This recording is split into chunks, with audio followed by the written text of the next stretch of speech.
Welcome back to the Insider's Guide to Custom Homes. I'm your host, Rick Bell, and my goal is to educate you on the custom home building process and help you navigate your custom home journey with confidence.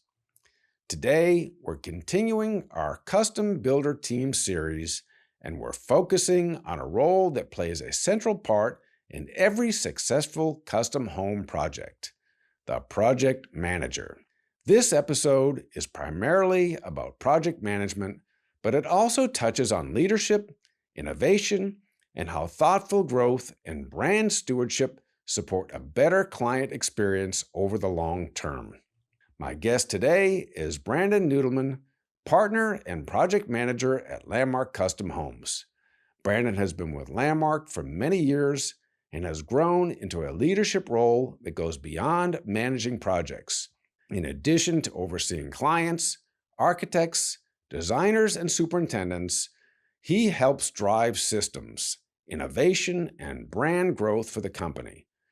Brandon, welcome to the Insider's Guide to Custom Homes. Thank you for having me here. Well, it's good to have you here and maybe hear your perspective on the custom home industry. You have a degree in real estate from Florida State. You have a master's degree in real estate from NSU. You also worked in the commercial world for about a year. Tell us a little bit about that experience, and then, what motivated you to transition into the custom home building world? A lot of what I learned in school in my undergrad was definitely more commercial based. That's why I originally started out in commercial. I worked as an assistant superintendent for about a year and a half.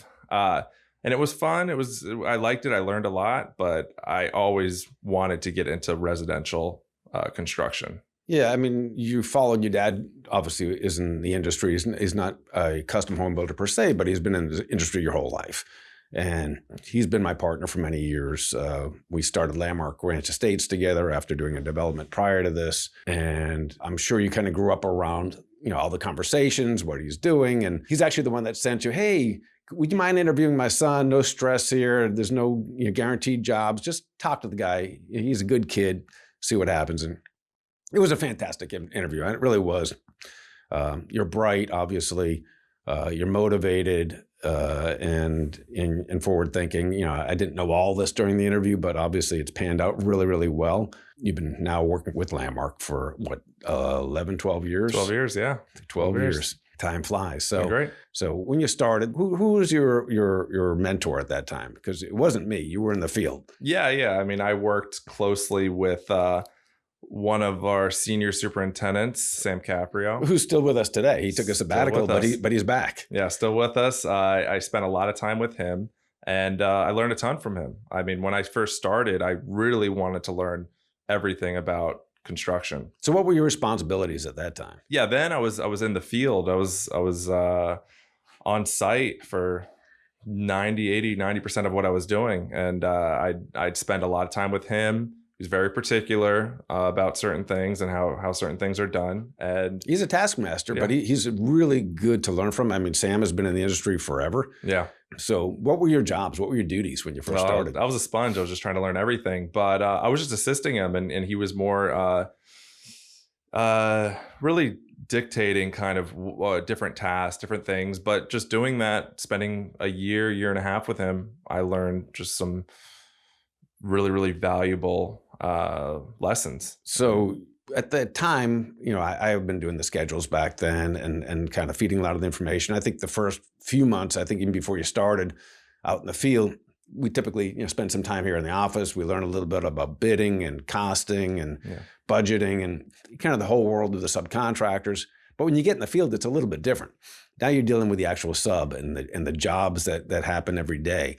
So it takes a while to kind of put all the pieces and parts together. How long did it really take you before you felt comfortable with understanding the process from start to finish, and then kind of transitioning into more of a management role, and then taking what you learned from the field and kind of applying it to where we are today? Yeah, I'm happy the way everything worked out. I liked being in the field first and learning more of the technical construction skills and learning more about finishes and quality and sequence.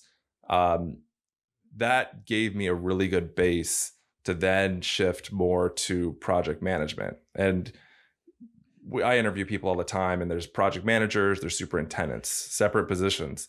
And it's hard to find a flex between, but I'm happy I went from superintendent to starting in project management, because I learned just so much information being on site that it really helped me manage projects and manage the company better after that. So looking back, what part of the learning curve was the hardest to master? I think at the beginning it was just dealing with all the different personalities, the on site, dealing with all the subcontractors. I mean, I was young. I was 20, 21, 22 years old.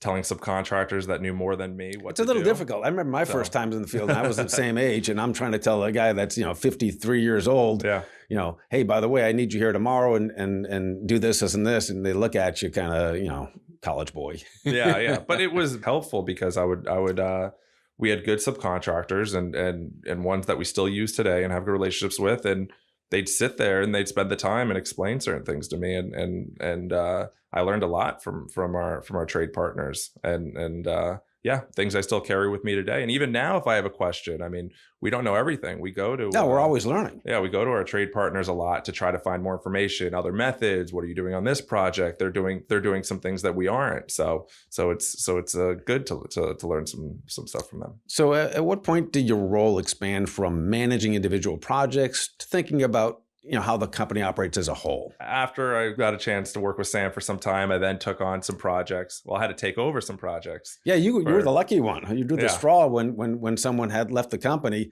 It happened more than once. I think 2 or 3 times you ended up taking over partially finished jobs. Took over some houses, finished them out, which worked out really well. Learned a lot just being kind of thrown into it. Then did some houses on my own.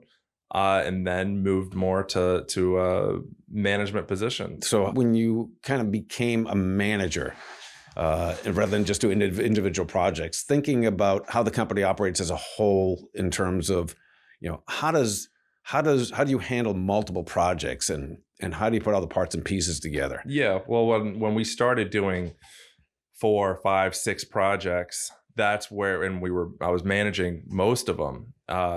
That's where I had to find new methods and new ways to get myself organized, because there's so many different things going on at different times that my head was in multiple places at once. So the last couple of years, I started just developing SOPs to make sure, standard operating procedure. Yeah, to make sure that all these jobs ran on a tight schedule with sequence checklist items that made sure that we could add 5, so you're setting up the parameters, projects. The boundaries, the checklist, how we manage a job.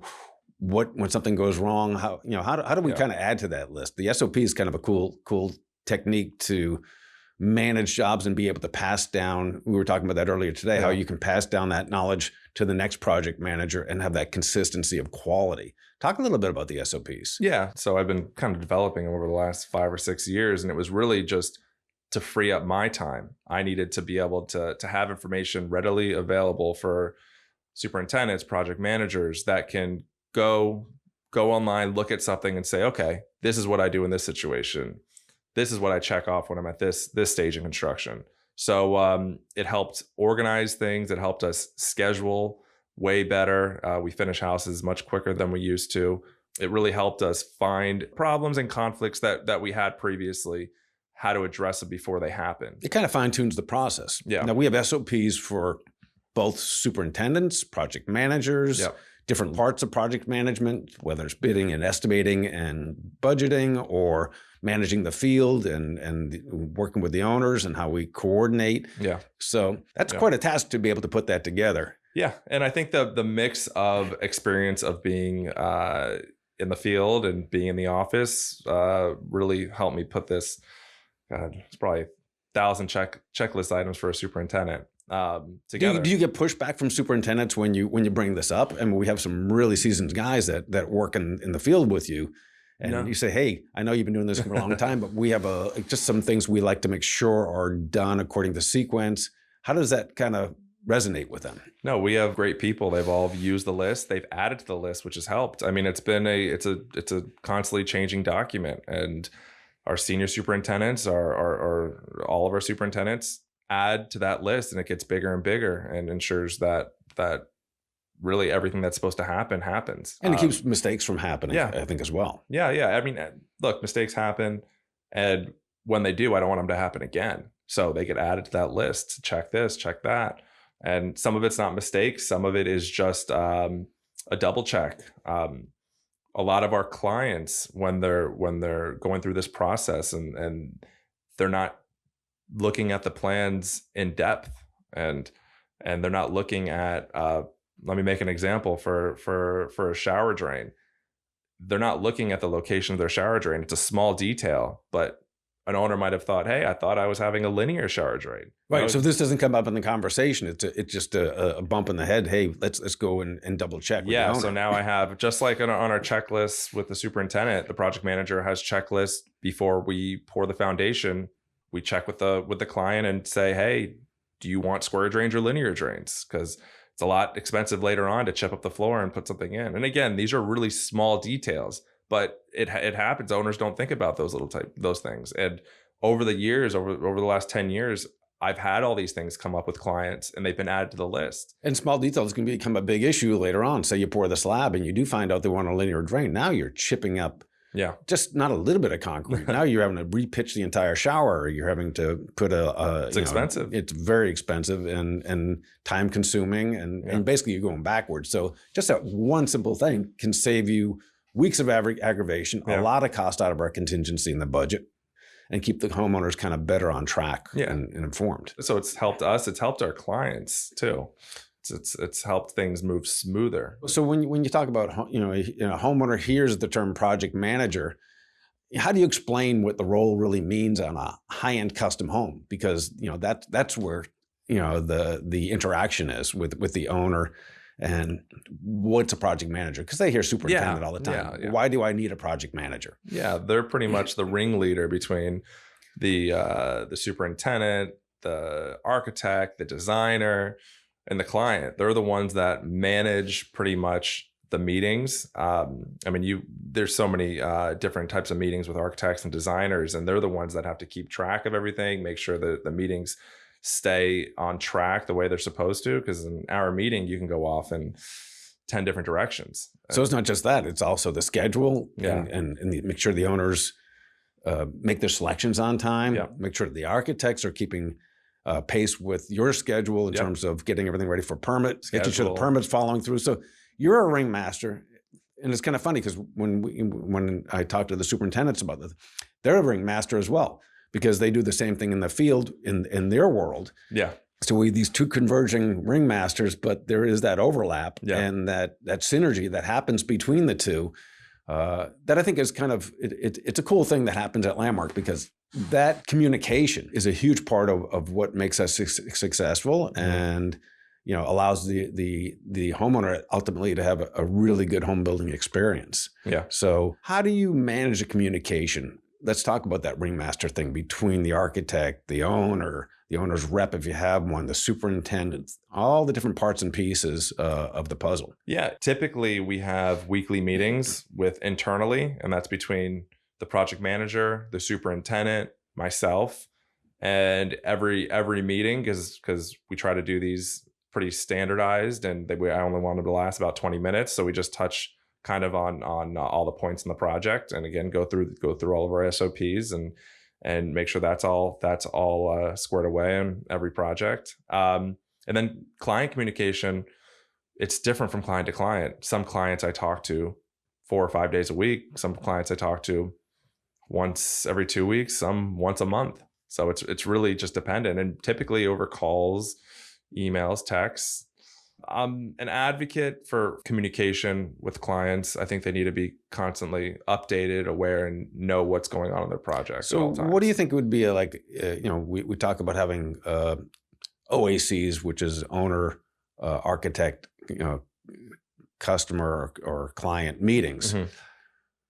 Architects, at least in our world, don't always participate in these meetings on a regular basis, but the owner-client meeting, the owner-client superintendent meeting, project manager, how often do you think is an optimum amount of time, or how often should you have that type of meeting particularly in the field as you're under construction? Yeah, I mean, typically it ends up really being the client, us, and a designer. Sometimes the architect, more the designer lately than the architect. Because let's explain why. Because in our world, interior design kind of sets the stage for how these homes are built out. Architects kind of give you the basic of the home, the Yep. shell, the structure.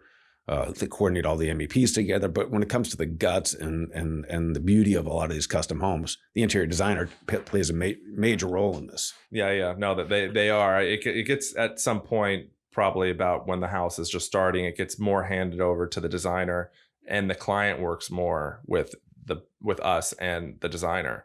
And we have these meetings typically once every 3 weeks. And they don't have to be in the field. Some are done by Zoom if you have clients that are out of state or. Yeah. And they're also at different stages. In the first 3 or 4 months of a build, you're having these meetings much more often to make sure to get all the selections in, to go through all these different stages. And then once you hit probably the middle of the project, probably 90% of the selections, 95% of the selections are already done. So you're really slowing down on meetings at that point. So at that point, it's more up to the superintendent to make sure things are just getting done, sequenced correctly. And you're still having meetings obviously weekly with our superintendent. Maybe talk a little bit about that, how your communication works on an ongoing basis, and what you talk about with the superintendent. Yeah. So typically we'll have meetings weekly on site, superintendent, walk through the house, go through our list, do more of a quality control check, make sure things are protected, things are going smoothly. Is anyone not showing up that they should have? Sometimes once a superintendent is contacting a subcontractor and they're not getting a great response, then they'll give me a call, let me know, and I'll raise that concern up with them, because if they want to do future work with us, it's super important that they're paying attention and doing good work on our projects. So we're talking about relationships with subcontractors, quality control, progress, schedule. Obviously, I think you go through the schedule. So what, obviously you'll get an update in the schedule. Maybe talk a little bit about the look ahead and how that impacts the superintendent's responsibility. Yeah. I mean, every week we look at the construction schedule. We have a super micro schedule.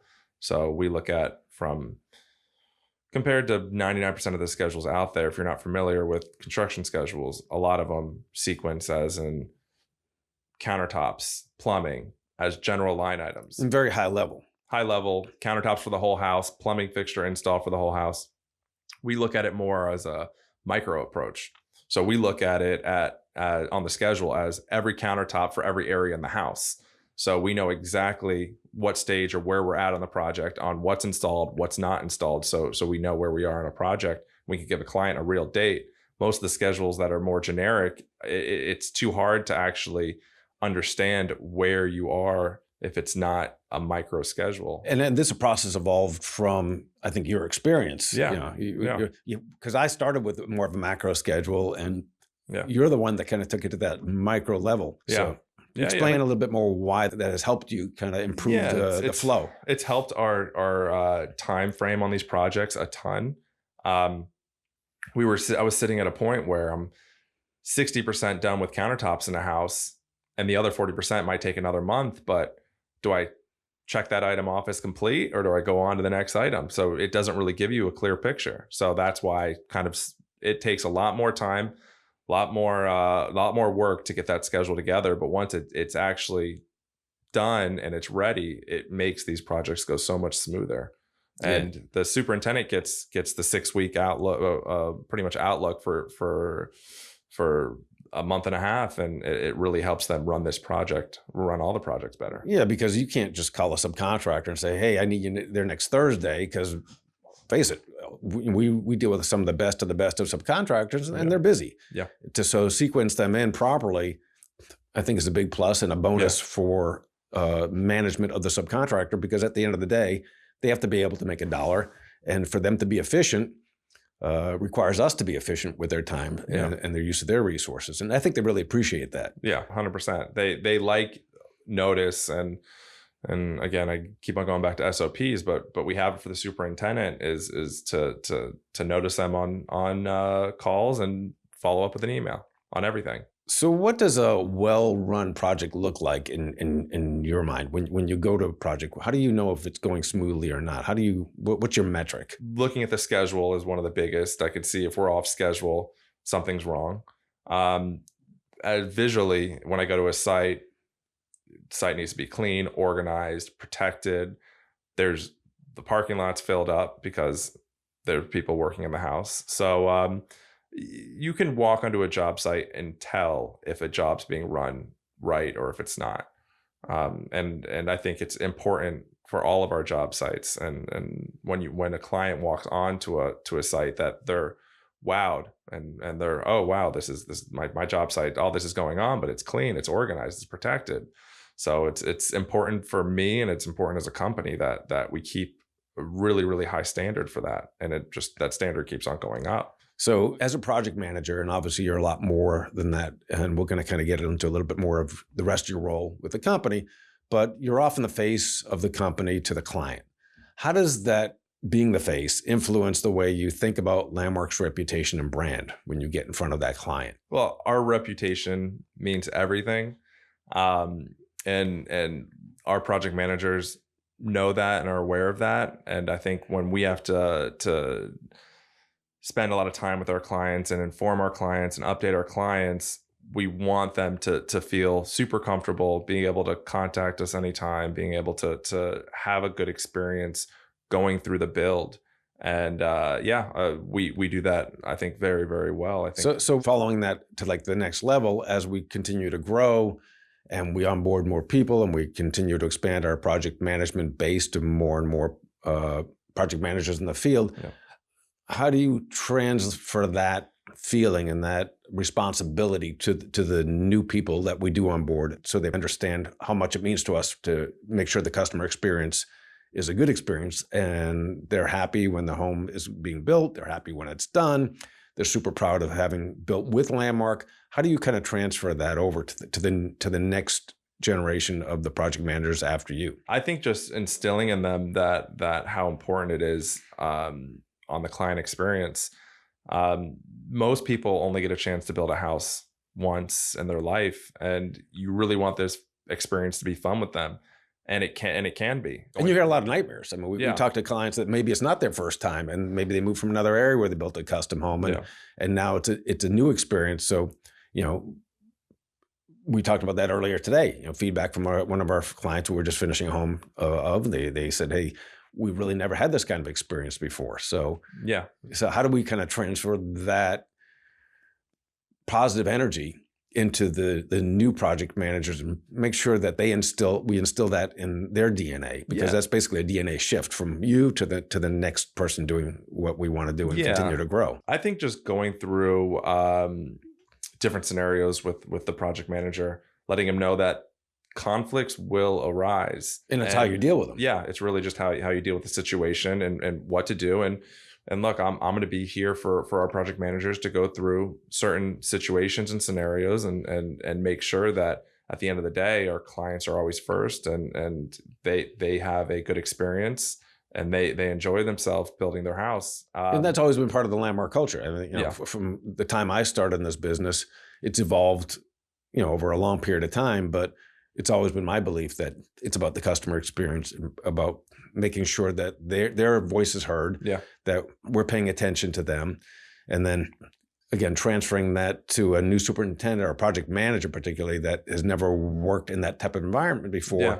But again, that's part of our vetting process. When we bring someone on board, it's got to be a cultural fit. Yeah. Culture is super important. It's you don't realize, and I don't think a lot of people realize how big the hospitality aspect of building a house is, and just making sure that the client has everything they need throughout the entire process. Yeah. After all, I mean, it's our bread and butter, obviously. It's our reputation. It's future business. It's making sure. It's the good feeling you get, I think, when an owner moves into their house. Yeah. And whether it's a week later, a month later, or a year later, you got a call and say, I really love my house. Yeah, it's the best feeling when you just finish a house and they walk through their house and they're happy. And I think what even makes them more happy is just all the work that goes into it. Even the client has had a lot to do, a lot of They learn decisions to that make. this is not, Yeah. it's not a simple experience. You don't just hire a custom builder and lay back and let them build their house. There's a lot of interaction and involvement. And I think if you're building a custom home or considering building a custom home, you have to understand you have a role as the owner, as a client, and a responsibility to perform certain tasks as well. And how they're handled can either make or break the build. And that's Yeah. why Yeah. we want to make it a fun experience. We Yeah. want to give them plenty of time. I think that's all part of why you have these SOPs and you Yeah. have these dates that the owner has a responsibility. And we tell them up front. Yeah, yeah, but I think they enjoy the process. I mean, we have some clients that enjoy the process so much that they want to just keep on adding to their house and doing different projects After the home is done. after the home is done. I just think people get a little bit sad when you're not involved anymore. There is a bit of a withdrawal process. There I mean, is. when you finish with the house and all that excitement and energy that happens, and all of a sudden you're living in the house. You're like, what do we do now? And okay, find a new project, do an addition. And we do have a lot of that. We do a lot of additions for our clients afterwards. We'll come back or help them maybe improve something that they want to maybe add a sauna or a steam room or Yeah. a gym or whatever to their home. And Yeah. we're happy to take care of that for them. So kind of shifting gears a little bit, you've been very involved in improving how Landmark presents itself, including rebuilding the websites. That's like kind of another one of your tasks. How do you kind of envision how Landmark communicates with clients, future clients, how we interface with them, with the technology that's happening today? How do kind of you see that future Landmark? What's your vision? Yeah, so we are using a lot of really good technology now on our day-to-day builds. Our builder software allows our clients to log in, see their budget, see job site photos, see everything in a clear picture on what's going on in their project. And I wanted to really show that on our website and really have people go on our website and see obviously the work we've done, but what actually goes into the build and the different cool technology and the different processes, how we do it differently than other builders. So we're building a brand, not just Yeah. a brand because we want to show off our fancy logo and talk about, landmarkcustomhomes.com. It's more about the experience and how the owners can relate that brand to what they're going to get. And I think the website, it does a really good job of showing the products that we do. It talks about the team. We're talking about doing a shoot later on this week to maybe better explain the Landmark experience and what you can expect. So all of these things put together, how do they kind of interact to become what is going to be the future of this company 5-10 years from now? I think that it helps us grow. It helps us get our name out there. It really helps get people aware of what Landmark is and what we do and how we look. And it's tough today. There's a lot of noise out there. There's a lot of builders out there. A lot of people just, when they're building a new home, from my experience, they look in the neighborhood, look for signs. Yeah. Physical signs on the property and say, oh, we built this house. That does not necessarily paint the correct picture, because we know where there are a lot of signs and some builders who are building quite a few homes, but knowing what we know in the background, they're not always a cohesive bunch of people. Just because someone has a bunch of signs doesn't make them a good builder. Yeah, I talk to people all the time that are building a house. And I like to ask how their experience was with other builders and how it was going. And one question I always ask is, hey, how was the schedule? How was did they update you? Did they give you a construction schedule? How often was it, were you looking at it? And most of the time, at least in residential construction, I hear, oh, we didn't have a construction schedule. Sure. So, how does that input help you, set expectations for our owners when we either are they're interviewing with us or whether we're onboarding? Explain to them what is the Landmark difference and what is the difference between a really organized custom home builder, it doesn't have to be Landmark, but an organized custom home builder, and someone who just builds a lot of homes because they happen to have signs and they just get jobs. And then once you're into it, it's kind of too late to back out. I think some of the biggest are obviously schedule. Explain to them how we do a schedule differently from other people and how we run it and how we keep your job on track. I don't like just telling them hey, your project's going to be 15 months, your project's going to be 20 months. I like to build the schedule and tell you actually where it's going to be. I'm not just going to guess.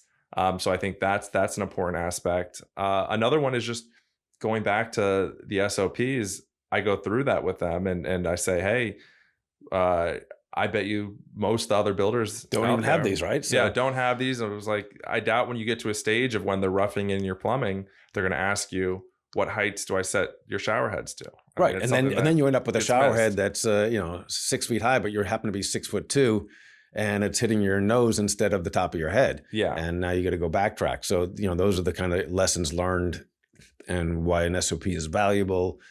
And again, understanding the client is probably one of the most valuable parts of what we want to kind of 100%, project. 100%. And that's where all those were built off. It was really built off of just Mistakes that happen and understanding needs of clients. Yeah. Yeah. Really just understanding the needs and finding solutions and letting them be aware on pretty much every stage of construction of their house. But things go wrong. I mean, in the best build, something's going to happen, whether it was a plan error, something that happened that maybe we made a mistake. We're not perfect.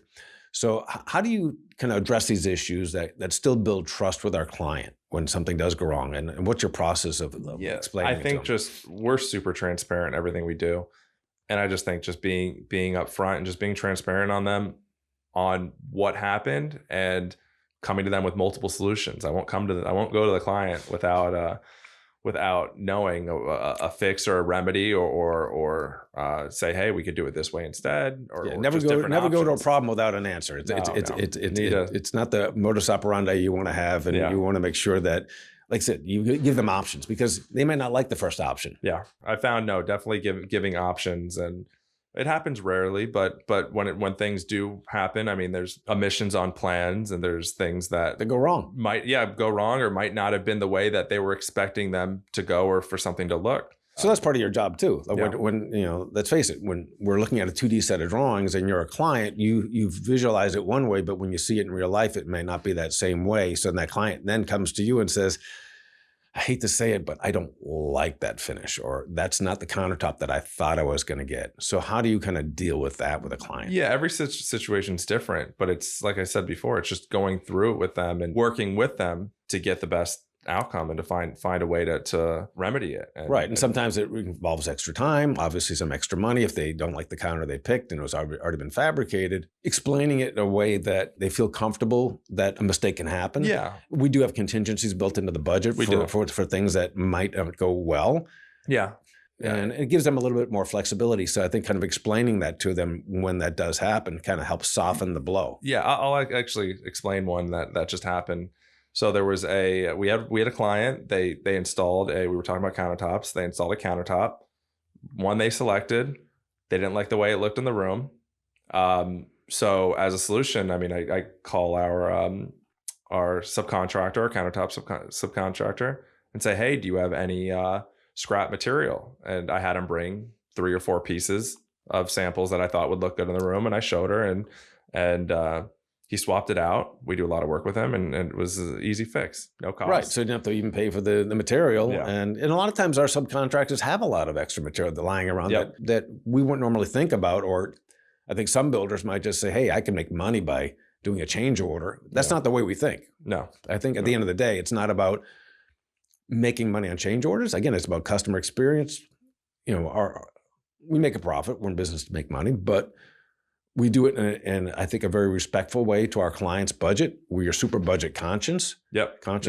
Always giving them updates as we go through the process. Budget's important. And I think one thing we didn't touch on, but when we do a draw at the end of the month, basically a payment application, our applications show where they were at the beginning, what's changed during the process, and you can track this, what's happened from month to month and what caused that change. So they can track that budget from day one all the way to move-in day and understand what happened, where they're at, why they're there, and they're involved with the process. So there's no surprises. I think that's, again, a really important part of our culture is to make sure there's no surprises and customers are well informed of the process. Yeah, information's key, and I want the client to understand that, hey, we have this allocated for the budget. You only could spend $10 per square foot on tile for this area.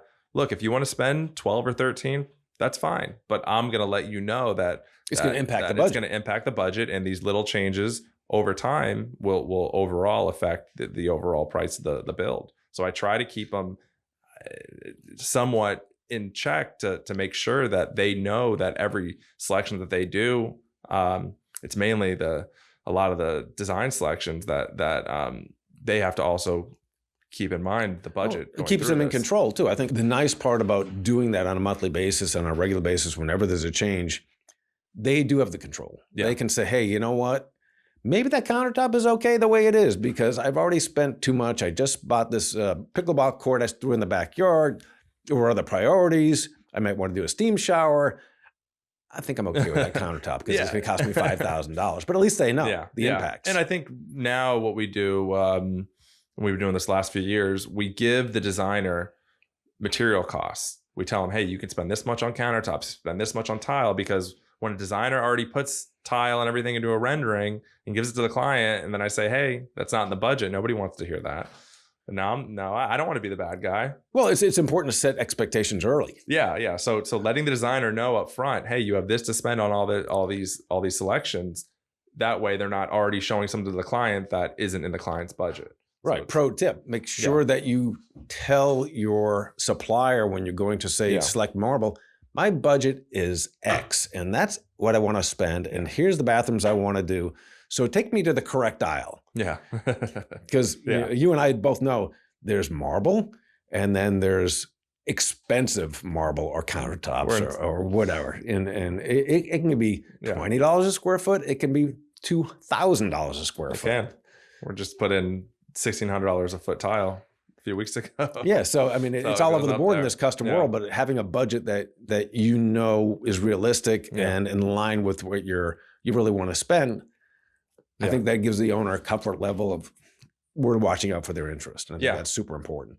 100%. So when we talk about client satisfaction, what do you think about when the client moves in the house on move-in day? And what do you look for in the sense of how well they feel like they were treated at the end of the process? And that's not the end, because the end goes beyond that and when they're living in the house. But how do you judge a successful job? I think just really their overall attitude and mood towards the move-in. I mean, it should be it should be an exciting time. You don't want it to be stressful. It's always going to be somewhat stressful. You have a lot of furniture. You're moving from all your clothes, your bedding, and everything. Yeah, your old house. Maybe you're moving out, and someone's getting ready to move in, and they're banging on their door to want to get in. So it can be stressful in that time, but I can tell just from our client experiences and our clients just talking. I have good relationships with all of our clients, so I talk to them all the time. Not just about their house, about other things, but they're very transparent with me. They'll say if they're unhappy about something, if they didn't like the way something went. And pretty much every time we hear how their experience was towards the end, and I'm thankful that we have great clients that have great experiences with us. It's important to me as the guy. You're the contact person. I mean, you're the one that's the face that's always in front of them at the beginning. And like we talked about, you get a little withdrawals, but you're still there. We're talking about how we follow up after they move in, the warranty, the continued availability. How does that play into clients remembering the experience years later? I think it's really the relationship I have with them. I mean, you're so involved with your clients for so long and you're in their house, you learn a lot about them, and it's we have a really close relationship with our clients, and and that's important. It's important that they're happy. It's also important for referrals because, face it, a lot of our business comes from clients talking about their experience. Yeah. And I think as we continue to grow and expand beyond Broward into Palm Beach County, into Miami, that legacy of giving a good experience to a client is going to be an important part. It's going to play an important role as we grow, and the referrals that we're going to get from it for future work. Yeah. So in terms of legacy, let's kind of shift gears again to the long view. You're now a father with a young son and a growing family. Has that changed the way you think about building a long-term legacy business? Picture yourself when you were young and then you grew up and you're watching your father build his business and he's got a heck of a legacy. And now you're in that same position with your kids. And how do you kind of view Landmark and what they think about it and what people think about your legacy and how that impacts the way you're going to be looking at this company as we continue to grow over the future? family's the most important thing to me. And having him being able to look up to me. He's only, what, 2 years old right now? He's only two. But have him look up to me and just knowing that I'm growing a company that has a great reputation is just really, really important to me. So are you planning on maybe bringing him to the job site one day? That kids love construction. His birthday party was bulldozer themed. He loves bulldozers. He loves my son Brandon, your partner today, his favorite video growing up was the construction genie, and it was a genie that would go back into a job site, and they have all these beautiful big pieces of equipment, running around, backhoes and loaders and bulldozers. I think it's like a bit of a kid in candy store when you do bring your son out and he continues to grow. So as you think about that, how does that impact the way you think about this business and Landmark as a whole as we continue to morph into a larger company and maintain our culture, but become more and more exceptional? Yeah, I just want the company to keep on. We've been growing since I've been here, and I want it to be able to just grow with a good culture, steady growth, and controlled, because we always talk about that. Controlled growth, and that's what we've been doing. I mean, we were doing 3 houses when I started, and we're doing closer to 8 or 9 right now, and we have more in the works. Yeah, and next year it could be 10 or 12. So it's just continue to grow this company. And being able to manage these projects and being able to keep all of our clients happy, because if we're doing 15, 20 projects and our clients aren't happy and things aren't organized, that's not what I want. I want to be able to continue to grow this company and have really good quality people that want to be at work every day and want to be part of this growth. And it's funny, we have 3 people we're onboarding this next month. Yeah.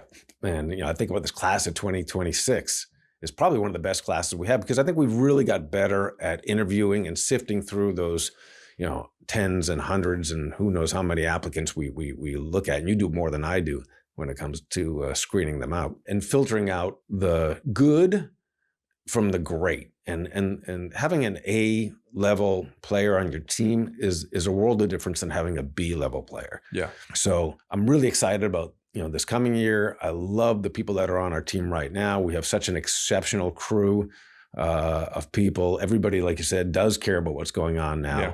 And I think the impact of adding additional people that are at that level, or maybe even a bit above, is going to continue to allow us to fulfill that legacy and to continue that culture and to continue delivering that exceptional experience to our clients. So that said, your role is not only a project manager, because face it, you're far more than that. You're a project manager.